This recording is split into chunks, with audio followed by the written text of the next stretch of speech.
We begin with a deadly escalation of anti-vaccine propaganda in politics and on TV that is risking and costing American lives. 45 states are seeing a sharp rise in new infections due largely to the Delta variant, 10% higher than the previous week. And in 34 states, new cases are up 50% higher than last week. Officials attribute that to the unvaccinated population and the rise of the highly transmissible Delta variant.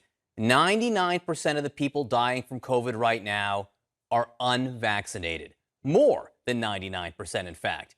An emergency room doctor told us this week that all of the sick COVID patients he is seeing are unvaccinated. All of them. And yet to some, this is just a show. A deadly show. It makes you think, once you think about it, that maybe none of this is really about COVID. Maybe it's about social control. And this has never, Sean, been about following the science. It's never been about following the facts and the truth. It's been about control from day one. I mean, I don't. This is the great. I honestly think this is the greatest scandal of my lifetime by far. I thought the Iraq War was. This seems much bigger than that. 607,771 Americans have died of the coronavirus. More than 99% of the people dying from COVID right now are unvaccinated. Obviously, I'm not a doctor, but when I've always thought about vaccines, and I always think about just nature and the way everything works. And I feel like a vaccination in a weird way is just generally kind of going against nature. Like, I mean, if there is some disease out there, maybe there's just an ebb and flow to life where something's supposed to wipe out a certain amount of people, and that's just kind of the way evolution goes. Vaccines kind of stand in the way of that. 607,771 Americans have died of coronavirus. 99% of the people dying right now are unvaccinated. So maybe it doesn't work, and they're simply not telling you that. Well, you hate to think that, especially if you've gotten 2 shots. But what's the other potential explanation? In Los Angeles, where cases are up right now, none of the hospitals has admitted a single COVID patient who was fully vaccinated. The director says, quote, "At this point, this really is a preventable illness, a preventable infection." This truly is the optional portion of the pandemic. To underscore that point, the Biden administration is sending people to communities to educate those who are misinformed or maybe skeptical of the vaccine. They're not showing up to force needles. The Biden administration is about to take their pressure campaign to your doorstep. Now, Republican officials are already pushing back, and this is great. Missouri's Governor Mike Parson politely told the feds to take their vaccine evangelization elsewhere. Don't come knocking on my door with your Fauci ouchie. You leave us the hell alone. And now they're starting to talk about going door to door to be able to take vaccines to the people. Think about what those mechanisms could be used for. They could then go door to door, take your guns. They can go door to door, take your Bibles. They're going to knock on your door. They're going to demand that you take it, and they're going to give you a 3rd shot. When it comes to medical privacy, they've become like the Taliban, which is a real problem. The focus of this administration on vaccination is mind-boggling. Again, 607,771 Americans have died of the virus, and 99% of the people dying right now are unvaccinated.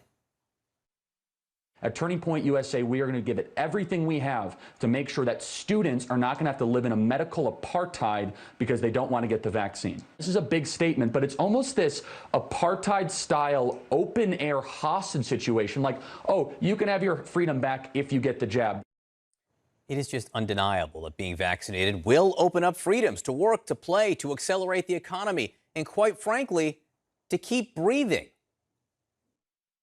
Overall, the equation is very unfavorable for vaccination of anyone below age 30. Unless we really have a compelling case, no one under age 30 should receive any one of these vaccines. In Miami, the hospital system is seeing a surge. They are seeing a surge in COVID cases among people in their 30s and 40s, twice as many patients this past weekend than they had earlier in the month. And then in Tennessee, the Republican-led state just fired its vaccination chief over what she says were efforts to get teens vaccinated. And now, because of politics, the state is scrapping all outreach to children for any vaccine, not just for COVID, for all diseases. I cannot believe that we are on the verge, against all science, of mandating vaccines for children, that we are on the verge of East German style, show me your papers. There are so many good flight attendants out there, but there are some flight attendants out there that take their job as the mask police to extremes, becoming almost Nazis of the air. Millions of Americans are seeing this nonsensical, non-scientific propaganda instead of this.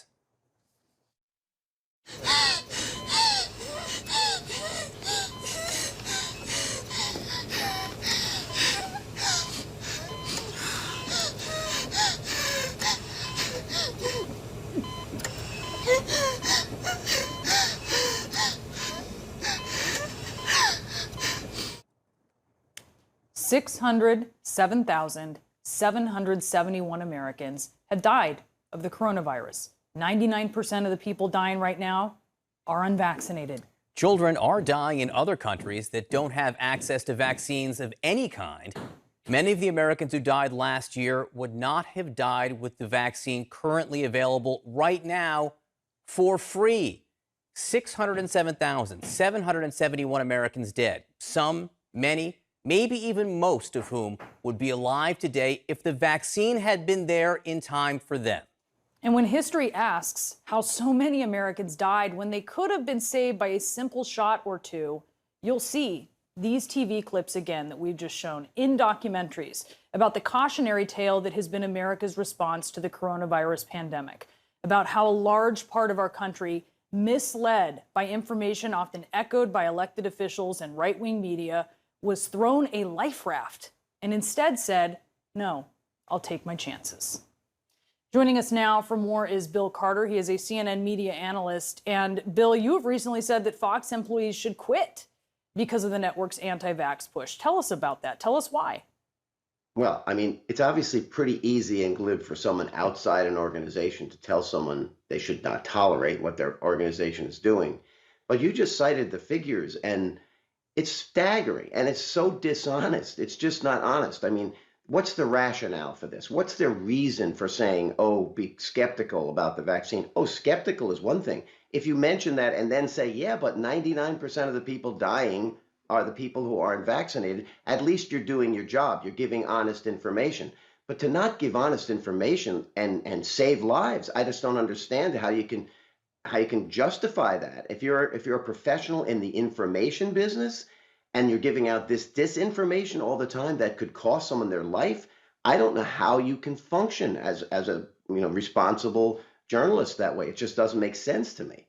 It's not responsible journalism, what we're seeing, right? This information taken to heart endangers their viewers. Why do you think Fox hosts are doing this? Well, this is the big question, Brianna. Why are they doing it? What's the reason? And the only rationale you can come up with is that it's become the political point of view for the right wing, for the conservative movement, that you can't support this because if it continues to work as it has worked brilliantly for people who have been vaccinated, it might help Joe Biden. It might help his administration, and you can't have that. And that's the rationale for going out and saying, well, we're going to give people information that could wind up killing them. I mean, it's scary. I mean, if you worked in an organization where some people were poisoning the water in a town, how could you not speak up and say, you can't do this? This is poisoned information.